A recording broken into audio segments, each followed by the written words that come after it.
ఆంధ్ర విశ్వవిద్యాలయం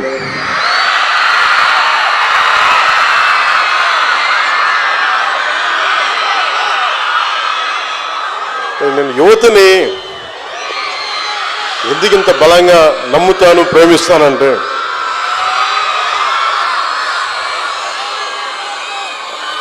జీవితం తాలూకు వసంతం మీ ఉత్సాహంలో, మీ నవ్వుల్లో, మీ కేరింతల్లో.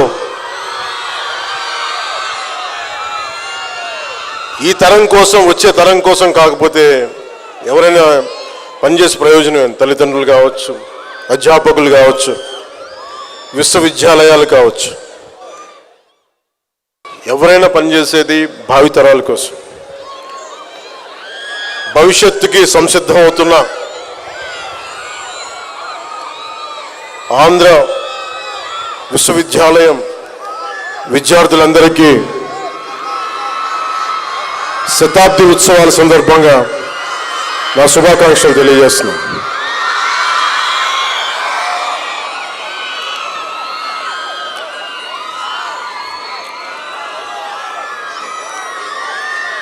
నన్ను 100 సంవత్సరాలు ఆంధ్ర విశ్వవిద్యాలయం శతాబ్ది ఉత్సవాలకి, ముగింపు వేడుకలకి, ఈ కల్చరల్ ఫెస్టివల్కి నన్ను ముఖ్య అతిథిగా పిలిచినందుకు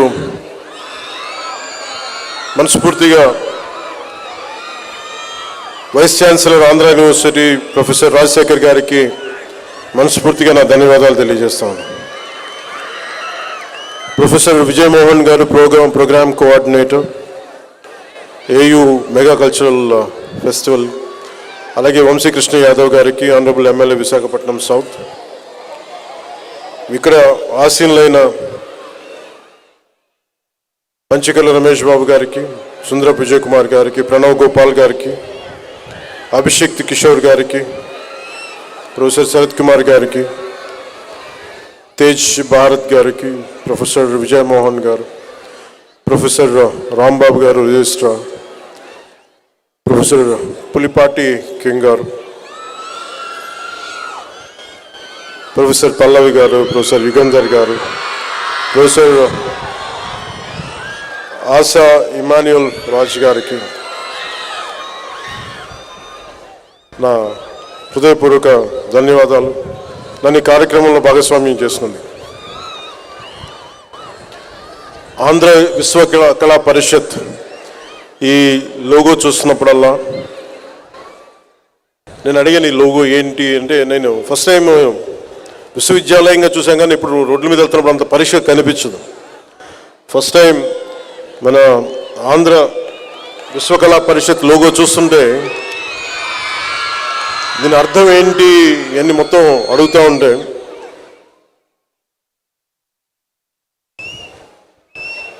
మన యూనివర్సిటీ గొప్పతనం గురించి మాట్లాడబోయే ముందు మన యూనివర్సిటీ ఎంబ్లం ఎంత గొప్పది, ఎంత అందంగా చేశారని, దాని విలువలేంటి, దాని విజన్ ఏంటి, ఇవన్నీ చెప్పడానికి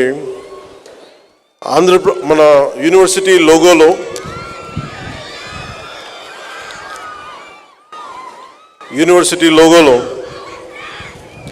the rising sun represents the university itself, while its radiating rays symbolizes the various faculties of study spreading knowledge. The lotus signifies the divine seed of goddess Lakshmi and Saraswati representing growth and wisdom. The swastika depicts the vast and endless realm of knowledge. The two serpents represent the seekers and custodians of wisdom, highlighting the continuous pursuit and preservation of knowledge. ఇది చదివిన తర్వాత నాకు నిజంగా మీలాంటి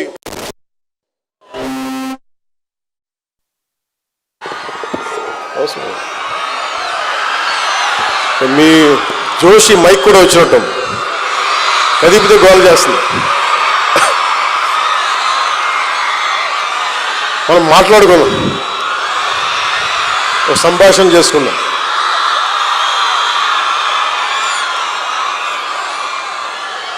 అంటే ఇంత మీ ప్రేమ, మీ అభిమానం ఒకళ్ళు కోరుకుంటే రావి. నన్ను ఎవరైనా సరే ఒక ఫంక్షన్కి పిలుస్తున్నా, ముఖ్యంగా విద్యార్థులు ఉన్న చోటికి నన్ను రమ్మంటే చాలా ఆలోచిస్తా. ఎందుకు ఆలోచిస్తానంటే వీళ్ళ మనసులో ప్రశ్నలు ఉంటాయి. నా ఇచ్చి ఏం మాట్లాడతాడు, ఏం బిగుతాడు, ఏం చూస్తారనుకో, ఏం మాట్లాడతావు చెప్పు మాకు. నేను అందుకనే సినిమా ఫంక్షన్స్లో కావచ్చు చాలా తక్కువ మాట్లాడడానికి ప్రయత్నం చేస్తాను.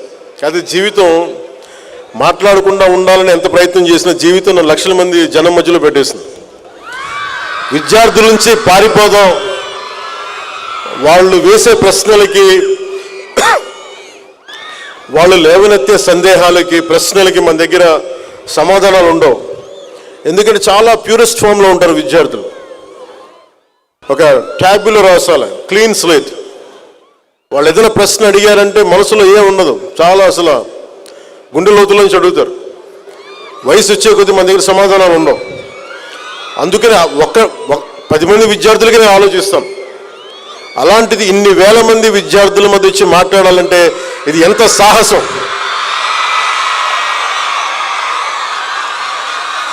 ఒక అరాచక ప్రభుత్వాన్ని ఎదుర్కోవడం కంటే కూడా చాలా సాహసం.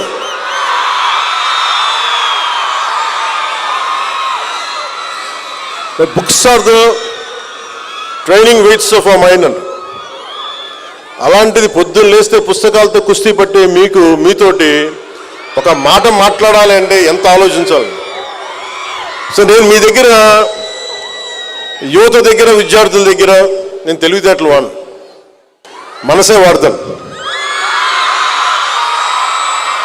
మీ దగ్గర నటన చేస్తే కుదరదు. ఈ సోదంతో చెప్పకుండా డైరెక్ట్గా పాయింట్కి రాని అనే మేము అనేస్తారు. అది నేను చాలా ఆలోచిస్తాను. సో నాకు ఈ యూనివర్సిటీ గురించి ప్రత్యేకించి ఈ భవనాలు ఎలా ఉంటాయి, ఏముంటాయంటే, నాకు యూనివర్సిటీకి ఎప్పుడు వైజాగ్ వచ్చినా చూస్తూ ఉంటాను. మనకి భగవంతుడు లోపలికి వచ్చే అదృష్టం ఇవ్వలేదు, మనకి చదువుకునే అవకాశం ఇవ్వలేదు, కానీ ఇలా లోపలికి వచ్చి మీతో కలిసే అవకాశం వచ్చాడు 2 సంవత్సరాల తర్వాత. కాకపోతే నాకు యూనివర్సిటీకి తీరుతెన్నులు ఎలా ఉంటాయి, ఏం జరుగుతాయి అంటానికి నా ఆత్మీయులు, పూర్వ ఆంధ్ర యూనివర్సిటీ విద్యార్థి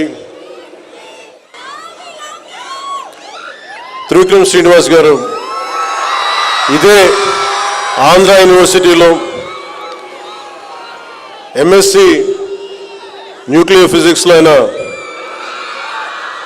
మాస్టర్స్ తీసుకున్నారు. ఆయన ఐ థింక్ సరిగ్గా గుర్తుంటే గోల్డ్ మెడలిస్ట్ కూడా అనుకుంటా. నేను అనుకుంటాను ఇంత చదివి ఆయన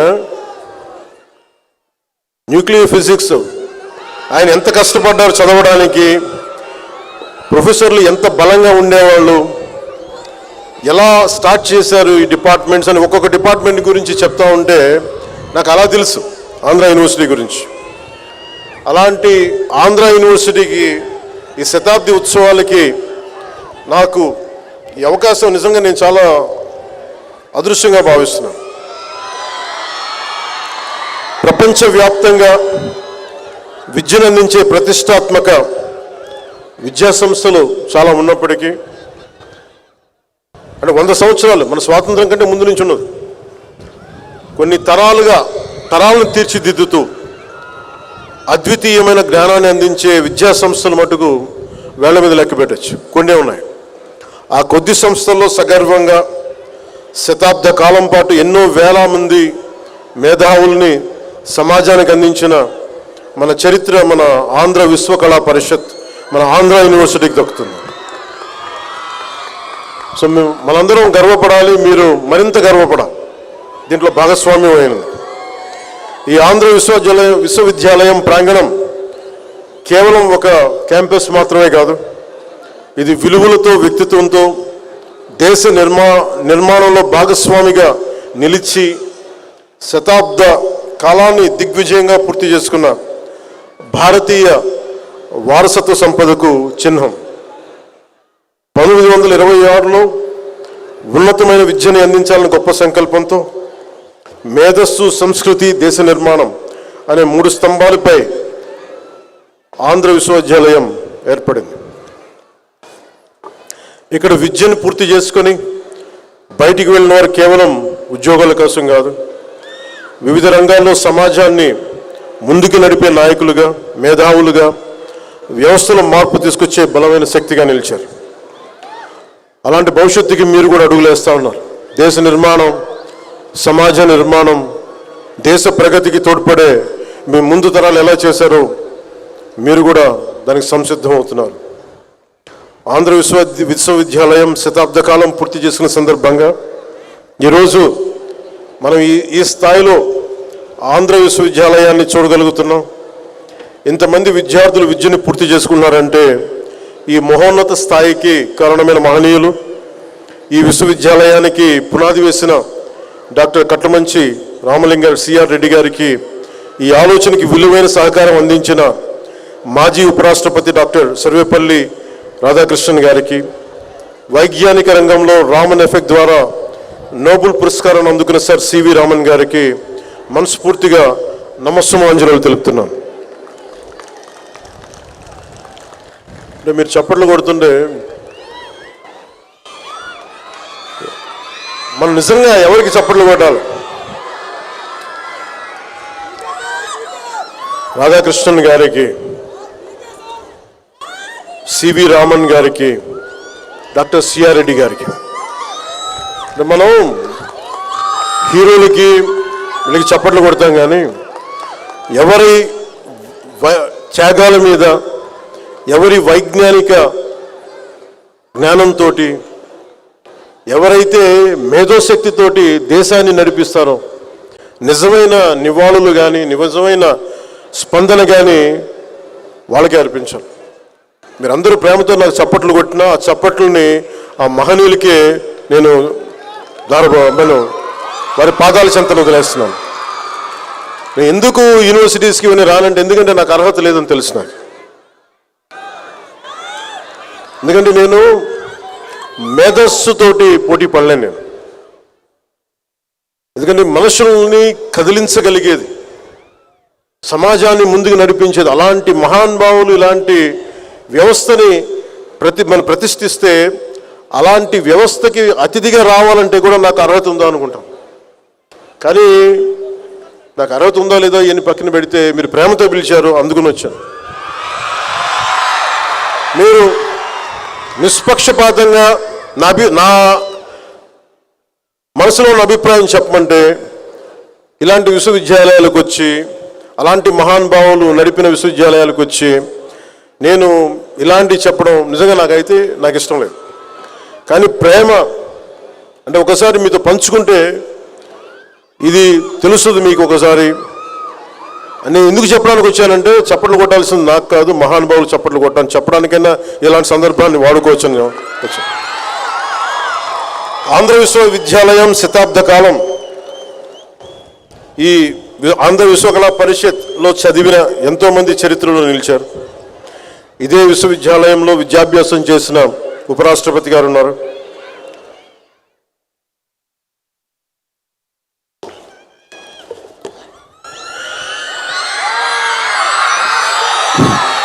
మన జీవితంలో ఎటువైపు వెళ్ళాలి అనే మార్గాన్ని ఎంచుకునే ఆలోచన మనకి చదువుతో, యూనివర్సిటీతో మొదలవుతుంది. కానీ ఆ గమ్యాన్ని ఎలా చేరుకోవాలని మనం స్వశక్తితోనే మనం నిర్ణయించుకోవాలి. మీరు కేవలం ఈ విశ్వవిద్యాలయం విద్యార్థులు మాత్రమే కాదు, మీరు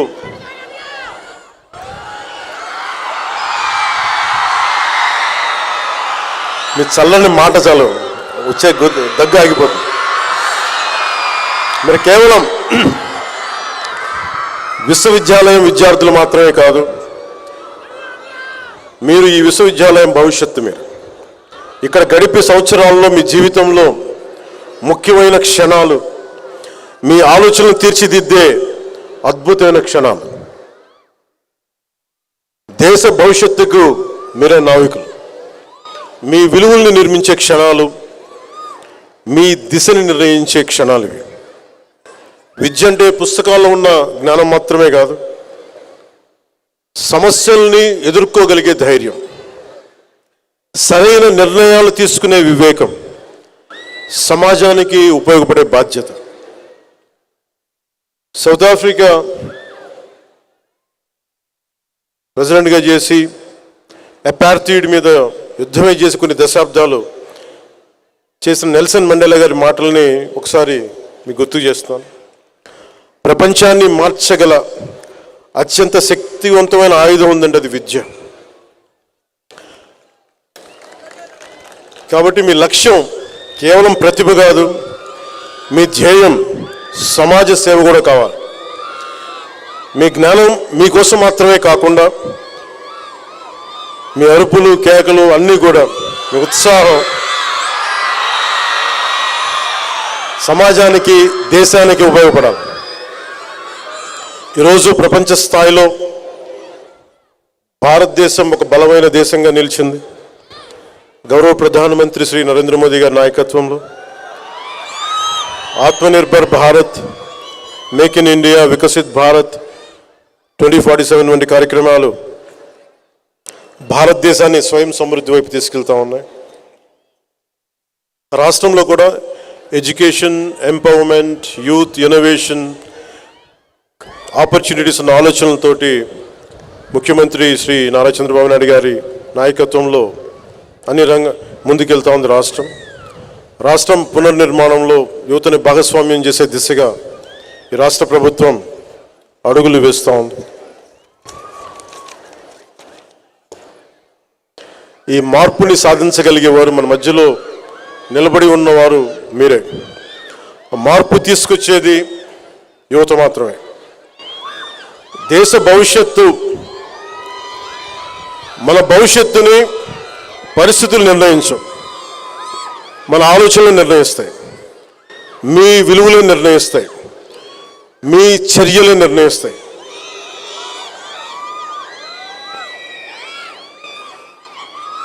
మీ విజ్ఞానం, మీ ఆలోచనలు ఇవన్నీ కూడా ఒక పరిష్కార మార్గాలుగా రూపాంతరం చెందాలి. మీ కృషి సమాజానికి ఉపయోగపడే అర్థవంతమైన మార్పు కావాలి. Your knowledge must translate into innovation, your ideals into solutions, your efforts into meaningful change that will benefit our larger society and our country. Dream with conviction, work with dedication, lead with integrity. బలమైన నమ్మకంతో కలలు కనండి. కలలు కను నీ కలల్ని తొక్కుతూ నడుస్తున్న కాళ్ళని ఖండించే వరకు కలలు కనండి. Don't stop dreaming. అందుకని బలమైన కలలు కనండి. నిరంతర కృషితోటి మీరు ముందుకు సాగండి. నిబద్ధతతోటి మీరు నాయకత్వం వహించండి. ఈ ఒక్క 4 మాటలు చెప్పి నేను ముగిస్తాను. ఇది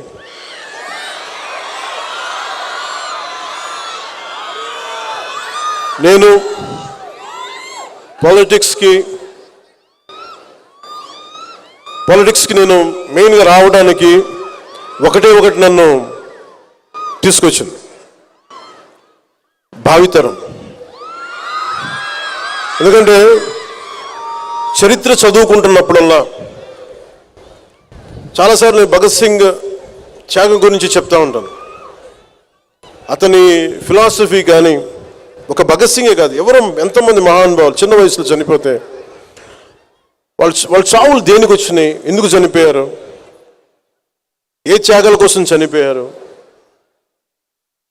ఒకసారి చదివినప్పుడల్లా, ఉదాహరణకి ఫ్రీడమ్ ఎట్ మిడ్ నైట్ అనే పుస్తకం చదివితే ఎందుకు దేశ విభజన జరిగినప్పుడు ఎలా జరిగింది, ఎంతమంది చనిపోయారు, ఎన్ని లక్షల మంది చనిపోయారు, ఎన్ని కోట్ల మంది నిరాశ్రులయ్యారు, ఇవన్నీ చదువుతున్నప్పుడల్లా స్వార్థంగా బతకలేం నిజంగా గుండెలోకి తీసుకుంటే.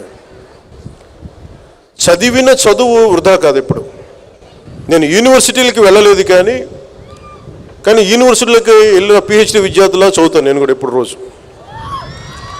అంటే నేను ఏం నమ్ముతానంటే పాపులారిటీ ఉండొచ్చు, కానీ పుస్తకాలని చదివి ఆ జ్ఞానాన్ని అనుభవ రూపంలో తీసుకొచ్చి అది ఒక విజ్డమ్గా మారకపోతే మటుకు మనకి లోతుపాతులు అర్థం కావు. నాకు మంచిగా జరిగింది అనుకుంటా, నేను రెగ్యులర్ కన్వెన్షనల్ ఎడ్యుకేషన్ లేకపోవడం వల్ల నాకు భయాలు లేవు. నేను అందుకనే చాలా బాధ్యతగా నేను ఒకటే అనుకున్నా, నా ఆఖరి శ్వాస వరకు భావితరాల కోసం నేను పనిచేయాలి. ఒక సినిమా చేసిన ఎందుకంటే నిన్న శృంగేరి మఠాధిపతి ఏదో స్పీచ్ చూస్తూ ఉన్నాను. నేను చూస్తూ ఉంటే ఆయన అన్నది, ఆయన మాటల్లోనే, ఏ మనిషి కూడా సంపూర్ణమైన వ్యక్తిత్వం మనకు సంపూర్ణంగా ఉండడు, మనకు నచ్చేలా ఉండడు. అంటే కంప్లీట్ అంటే 100% గుడ్ అనే పదం ఎక్కడ ఉండదు ఏ వ్యక్తిలో కూడా. కొన్ని మంచి గుణాలు ఉంటాయి, కొన్ని మనకి నచ్చని గుణాలు ఉంటాయి. ఆయన అన్నది ఏంటంటే, కనిపించే మంచి గుణాన్ని శివుడిలాగా అర్ధచంద్రాకారంతో ఎలా నెత్తి మీద పెట్టుకుంటాడు చంద్రుణ్ణి, అలాగే కనిపించని హలాహలాన్ని ఎలాగా కంఠంలో దాచుకుంటాడు, అలాగే మీకు ఏ వ్యక్తిని కలిసినా వాళ్ళలో మంచిని తీసుకోండి, మంచిని బయటికి తెలియజేయండి. శివుడు అర్ధచంద్రాకారాన్ని ఎలా దర్శిస్తాడు శిరస్సు మీద, హలాహలాన్ని మటుకు లోపలే దాచుకోండి, చెడుని మటుకు దాన్ని హైలైట్ చేయొద్దని అది అని చెప్పింది. సో నేను తీసుకుంది, అందరూ నాకు నచ్చే మనుషులు ఉండరు, నచ్చే గుణాలను తీసుకుంటాను, నచ్చని గుణాలను వదిలేస్తాను. అలాగే మీరు భవిష్యత్తులో రేపొద్దున యూనివర్సిటీ నుంచి బయటికి వెళ్ళేటప్పుడు గో విత్ వన్ కమిట్మెంట్.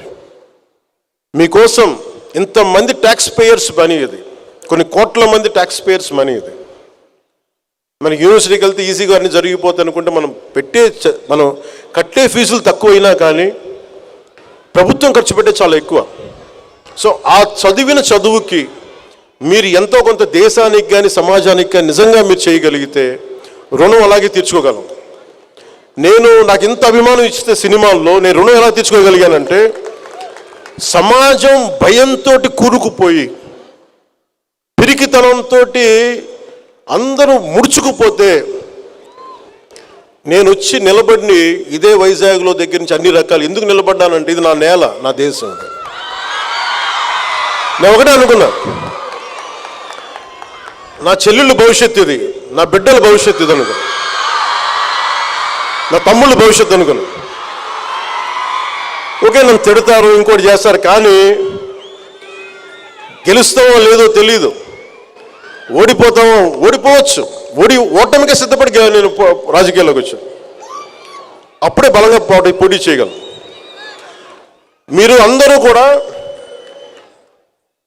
పొలిటికల్గా you have to have a say. రేపొద్దున పవన్ కళ్యాణ్ అనే వ్యక్తి సరిగ్గా లేకపోతే తీసి అలా పక్కన పడేయండి, హాట్ పొటాటో లాగా. అంటే మీకు ఎందుకు చెప్తున్నానంటే, మీ భవిష్యత్తు ఎవరు నచ్చలేకపోయినా you have to have a say in day to day political affairs. అది మీరు రాజకీయాలకు రావక్కర్లేదు, కానీ you have to have a say. మీరు అది కనుక అది చేయకపోతే మీరు చేతులు ముడుచుకొని ఎంతసేపు మన సోషల్ మీడియాలో మన యాక్టివిజం, mere యాక్టివిజం సరిపోదు. Sometimes universities should become should churn on good ideologies. I love you.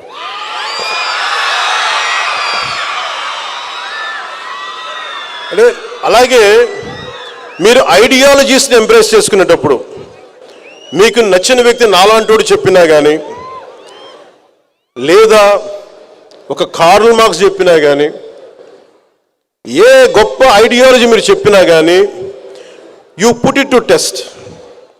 మీ జీవితంలో మీరున్న ఈ పర్టికులర్ టైంకి is it applicable or not. బ్లైండ్గా, గుడ్డిగా ఏ ఐడియాలజీని నమ్మకండి. చెప్పేసి వెళ్ళిపోతారు వీళ్ళు. నేను ఎందుకు ఈ బాధ మీకే చెప్తున్నానంటే, 70ల్లో ఒక పర్టికులర్ ఐడియాలజీ పట్టుకొని, నేను 90స్లో ఒక పర్టికులర్ ఐడియాలజీ పట్టుకుని 80స్లో ఒక బ్యాలెన్స్ లేని ఐడియాలజీస్ని పెట్టుకుంటే ఏం జరుగుద్ది అంటే, ఎంతమంది ఆ మాటలు విని అడవుల్లోకి వెళ్ళి చచ్చిపోయారో నాకు నిజంగా బాధ కలిగింది. It's all they made they have embraced one ideology which is not applicable. Practical results రావు. అందుకని యూనివర్సిటీస్లో విద్యార్థులు నాయకులు ఉండొచ్చు, ఐడియాలజీస్ ఉండొచ్చు, పొలిటికల్ పార్టీ తాలూకు అఫిలియేటెడ్ గ్రూప్స్ ఉండొచ్చు. As each one of you make sure what ideology is it worth to be embraced. మీరు ముందు చూడాలి, ఒక తరం తర్వాత చూడాలి, 2 తరాల ముందు చూడాలి. So make sure what ideology you're embracing. You embrace an ideology which will uphold dharma. You embrace an ideology which holds constitutional values. You embrace an ideology which will show gratitude to the nation which has given you birth. ఇవి ఏది fulfil కాకపోయినా దాంట్లో there is a shortage in that ideology. There is a shortfall. అందుకని మీరు embrace చేసుకునేటప్పుడు ఐడియాలజీని చాలామంది ప్రభావితం అయిపోతారు. మీరు చాలా ప్రభావితమైన వయసు ఇది. నా అలాంటి వాడు చెప్తే టక్మని నమ్మేస్తారు. యూ హ్యావ్ టు పుట్ మీ ఫర్ టెస్ట్. నేను 25 సంవత్సరాలు ఎందుకు ఉంటాను రాజకీయాలని చెప్తున్నానంటే I like to be tested. నిలబడాలి కదా. ఒకడు వచ్చి చేతులు ఒప్పుకుంటా వచ్చేసే కుదరదు. అట్లా నువ్వు నిలబడాలి, నలగాలి. నేను ఇదే మాటలు 2014లో చెప్పేవాడిని కాదు, 2025కి చెప్తున్నా. నలిగి మాట్లాడుతున్నా, దెబ్బ తిని మాట్లాడుతున్నా. అలాగే లైఫ్ టైం, జీవితకాలం మీరు ప్రతి ఐడియాలజీని మీరు టెస్ట్ చేయాలి. Your thinking minds, your capable minds. అందుకని మీరు every ideology go beyond communities, go beyond caste. మన అన్ని సోషల్ నార్మ్స్ తీసేయలేం, కానీ when it comes to common minimum programme కింద you look out for humanity, look out for the well being of the nation, look for the integrity of society. ఇవన్నీ ఆలోచించి దాంతోపాటు మీరు బంగారు భవిష్యత్తు మీకు ఉండాలి మనస్ఫూర్తిగా. ఎందుకంటే it all needs one right mind. మీలో ఎంత శక్తి ఉందో మీకు తెలియదు. ఒక్కొక్కరు మీ గురించి మీకు తెలియదు. మీలో ఉన్నది ఒక న్యూక్లియర్ ఎనర్జీ, మీది విస్ఫోటన ఉంటుంది మీలో. అది మీరు ట్యాప్ చేయగలగాలి. ఎంత అమేజింగ్ పొటెన్షియాలిటీ ఉంటుందంటే నాలంటూ ఒకటి చేయగలిగాడు. ఎప్పుడో ఒక 30-40 years బ్యాక్ నేను అనుకునేవాడిని, కలలు కానివాడిని, నాకు ఇలా చేయాలి అంటే it all needs one thought. ఎప్పుడైతే యద్భావం తద్భవతి అనే ఒక భావాన్ని మీరు పెట్టుకుంటారో, ఒక భావాన్ని నమ్ముతారో, దట్ భావ becomes Mantra, that Mantra becomes Sadhana, that Sadhana will give you results. ఎప్పుడు మీరు ఏదైనా సరే, గుడ్ బ్యాడ్, ఏదైతే మీరు బలంగా పట్టుకుంటారో మీకు అదే ఇస్తుంది.